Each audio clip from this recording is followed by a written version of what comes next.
Welcome to the deep dive.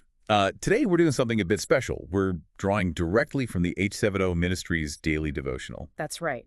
Specifically, the section called Jesus Walks on Water, Storms of Revelation. Really powerful stuff. Absolutely. And our mission, like always, is to pull out those key insights for you so you leave, well, informed and hopefully really encouraged. So let's set the scene a little. We're looking at Matthew 14, verses 22 to 25. Okay. This is right after Jesus fed the thousands, that huge miracle.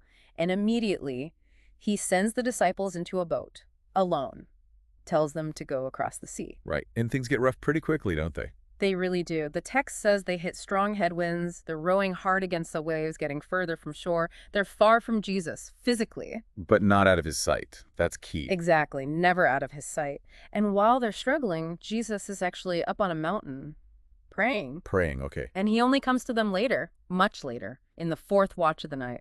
Which is like the absolute worst time. Right. Deepest darkness, everyone's exhausted. 3 a.m. to 6 a.m., roughly. Precisely, that point of maximum weariness. And how does he come? He comes walking. Walking right over the waves, the very thing that seemed about to swamp them. Okay, so let's unpack that a bit, because the devotional has some really important takes here.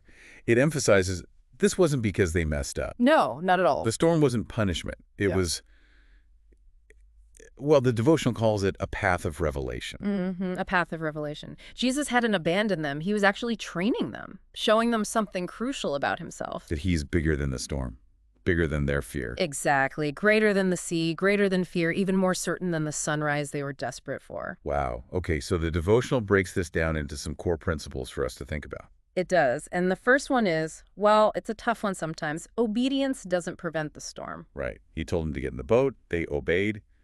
And then the storm came. Yeah. So the question for you listening is, how do you react when doing the right thing? When being obedient actually leads you into those contrary winds? It feels wrong, doesn't it? It really does. You sort of expect a reward, or at least smooth sailing.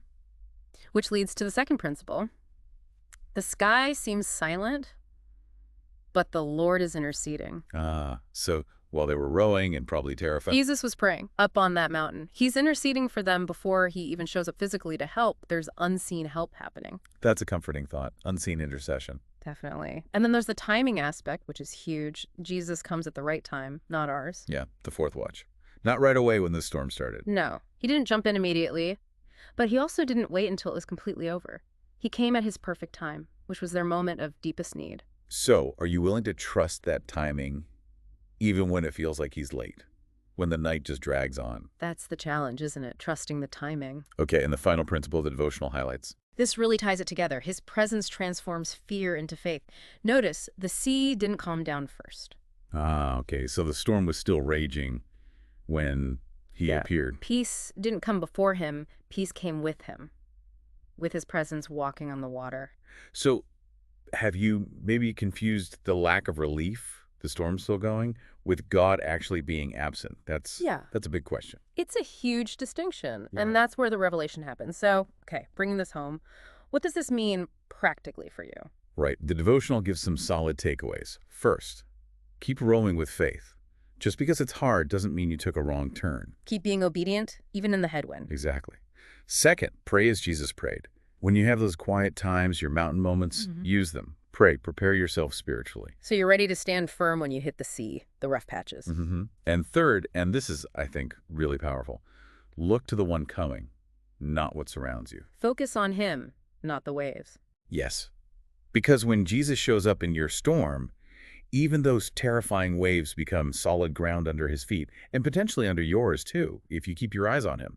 It's about his presence in the storm. It's such a profound message. The boat might feel miles from shore, completely lost maybe, but it's never out of his reach. Never. Even when we don't see him, he's praying. He's praying. Even when he seems delayed, he is coming. And when he arrives, that storm, that trial, it actually becomes a testimony, something powerful. We really hope this deep dive into the H7O Ministries devotional has giving you some fresh perspective today, maybe some encouragement. Yeah, and if you want to dig deeper, the devotional points to other scriptures too, like Isaiah 43.2, Psalm 46, John 6, Hebrews 7.25, lots more there. Good resources. And we really want to thank the whole H7O community for letting us share this devotional content. It's truly insightful. Absolutely. We encourage you listening to learn more about the H7O ministry. You can find out about their work and how to support them at h7o.life. That's h7o.life. Happy Friday! See you tomorrow. Blessing.